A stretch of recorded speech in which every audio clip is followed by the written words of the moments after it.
Hey guys, welcome back to another video of the Calcio Bros. Another day ended. Great results, some heartbreak, some good results, but before we talk about it again, you guys check it out for the scores of the day, and then we're going to go on to discuss it.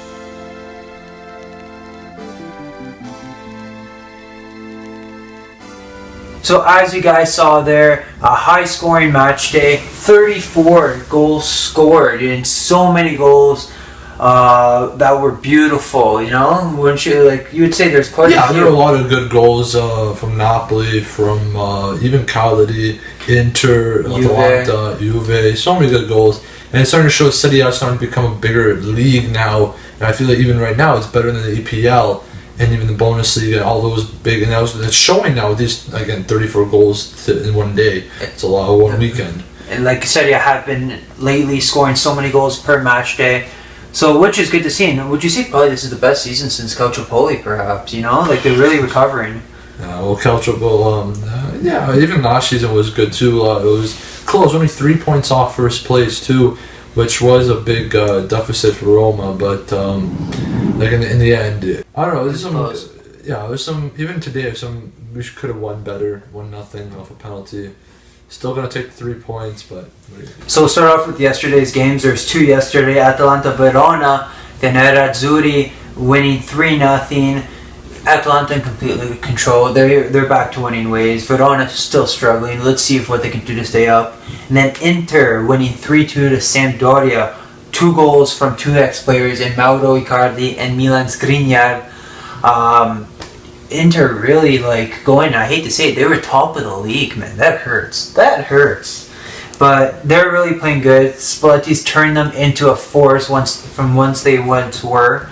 But do you think Inter can keep it up? Obviously. I think Spalletti's an amazing coach, and if he did what he did with Roma, and especially that if he doesn't slip, he had those games with us, we just tied those certain games or lost those easy wins, and especially they don't have even Europa League or Champions League or none of that. I think that really helps him out too. I know Samp almost made the comeback goals coming from Konaki, the Polak, if I'm saying his name right, and then Quagliarella.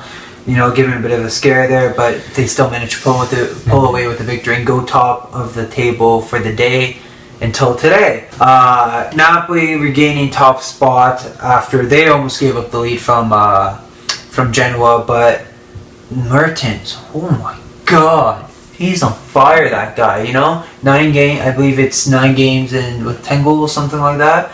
He's on fire. He just won't stop scoring. He's scoring his second hat-trick of the season. If he keeps it up, he can eventually catch up to Hamstring, probably. Maybe, but I think probably next season he's probably going to leave. I have a feeling someone's going to buy him. I'd say maybe Tottenham, Man United, and some. Depends also how will Napoli do this season, if they can manage to win the Scudetto, or it's depending where they finish. Napoli dying to win the Scudetto after so many years, finishing second or third, or on there with Roma. Juventus winning 4-1. They're back to winning ways. They won last week, but they're continuing their winning form. Again, a good 4-1 victory over Spal. Bernardeschi and Dybala with some screamers there. That was incredible. His first goal was a nice goal too, Bernardeschi. Good way to open his account, Yeah, Spal I think had it if that goal was allowed with that 2-2, and then Juve just comes out of it and nope, not happening, and just scored. Higuain scoring 2 goals. What was disallowed? Right before the Higuain's first goal. Or no, sorry, that's right. He had 1 goal. The second was disallowed. Yes. Good. Yes. Udinese getting a crucial away win to Sassuolo. Sassuolo struggling as well. They're not even the same anymore since Di Francesco left. He's been stepping up with Roma. I kind of like the way he's doing it, working with our youngsters, working around that. And Sassuolo can't stay the level they had before, so I think they're going to be in the bottom of the table this year. And especially since Pellegrini left, he was crucial in their midfield. Do you think probably Berardi will leave too? Well, there's no Deferel, no Pellegrini. Flaherty's a flop right now, and then Berardi. Falcinelli. And then Berardi can only do so much, but he's still young. I think it's time for a team. Fiorentina coming with a good win over Torino. Torino losing 3-4 games in a row now, and then they can't even score. And like we discussed in our last video, the reporter asked Mihailovic about his attack, and again, it's not showing there. So they probably don't have the proper players to really replace Belotti, because most of them are either wingers or supporting strikers. So it's not like they have another true striker on their hands. Right? I think they're just waiting for January to come around, and then when they have that time and money, they can actually bring in a backup striker. Like even Borriello would be someone I would say for them to buy, or they can bring back Quagliarella. So Lazio getting a good away win for them, keeping up the form. Savic scoring once again.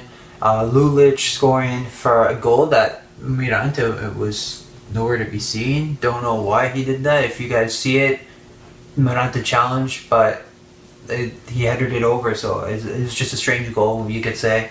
Bologna almost equalizing, Lazio managing to hold on. Roma, like you said before, winning on the penalty thanks to Perotti. Something I heard there was some, I know you were watching the game, there were some calls, supposedly could have gone Crotone's way, vice versa, I guess. You said Roma hit many posts as well. So we have so many chances, we just couldn't finish. I think we just dropped our form because it felt like it was Crotone, right? So maybe just trying easy shot there, but the goalie was saving them. The defense was all back, so I think it just gave us more of a struggle to fight for it. And Crotone losing again, which is hard for them, but it's tough to really go against a team like Roma away at the Olimpico, but it'll see how Crotone will do at the end if they're able to stay up, pick up anything, because right now them and Benevento are in the bottom. And speaking of Benevento, heartbreak for them as they equalized in the 90th minute through a penalty from Yamello. But at least 30 seconds later, Pavoletti scores a wondrous header in the top corner. And he basically breaks Benevento hearts. First team to lose 10 consecutive games in Serie A. Just unbearable, You want them to get a point, but then that happens. What are you going to do? They're definitely getting It's relegated. not the coach's fault. I think it's just the luck of the draw.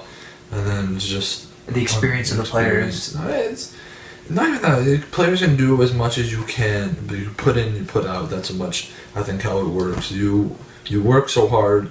As the players go to a bigger team, they become better. So it's what you do with your players that you have.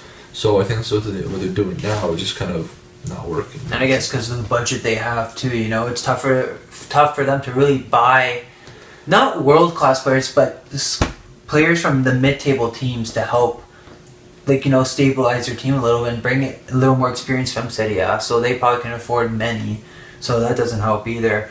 Last game is Chievo-Milan. Milan coming away with a 4-1 victory. Montella, your job is safe for now. We'll see how you do on the weekend. But they played good. They really were able to move the ball. Bonucci suspended for this game, will be suspended for the next.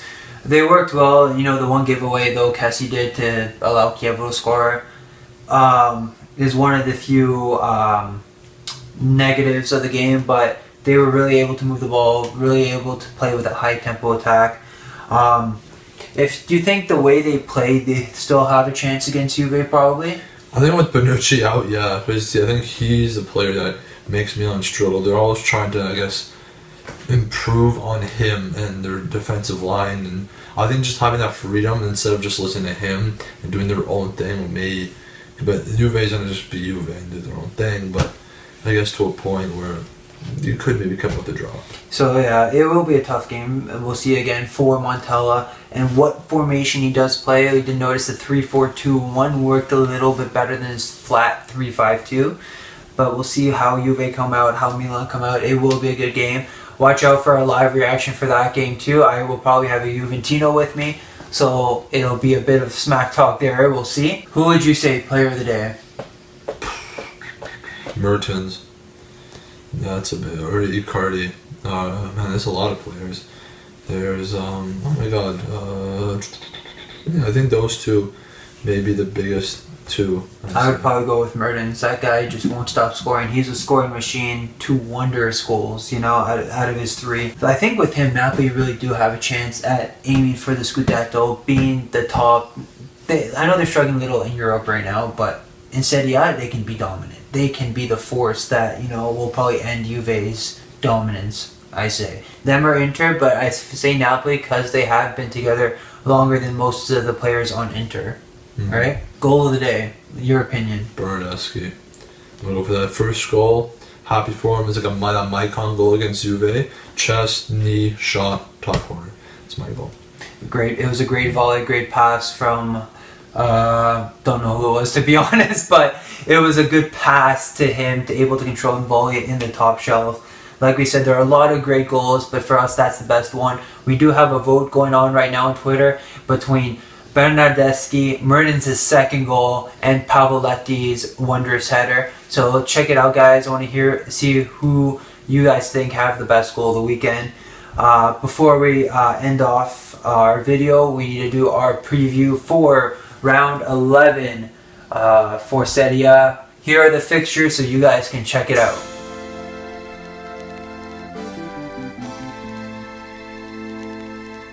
So as you can see, there's not many huge games. The biggest one of the week would be AC Milan versus Juve on Saturday at 12, midday game. Guys, check it out. Be sure, again, we have our live reaction. Check that out as well. Yeah, there's not many huge games this week. It's all like mid-table versus mid-table, top versus low, and then just Milan, Juve. But this is the time that these teams look for those 3 points, look for that point, and I think it will be interesting to see who comes out on top in the end. And there is a time change, guys, on Sunday. Every game on Sunday will start an hour later, so 6:30 games, 7:30, 9 o'clock games, 10, as well as the 2:45 to 3:45. There are 2 games at 3:45, Torino, Cagliari, Verona, Inter. Interesting games there. Again, like you said, the mid-table clubs fighting the mid-table clubs. Let's see how many goals too. Like Benevento will probably trying to get back after they had that heartbreak against Lazio, but a strong Lazio side will probably break down Benevento easily, I would say. Same thing, Crotone may have a slight chance against Fiorentina if they play decently well against Roma, but Fiorentina are looking good right now. We'll see. And then Sassuolo struggling with Napoli.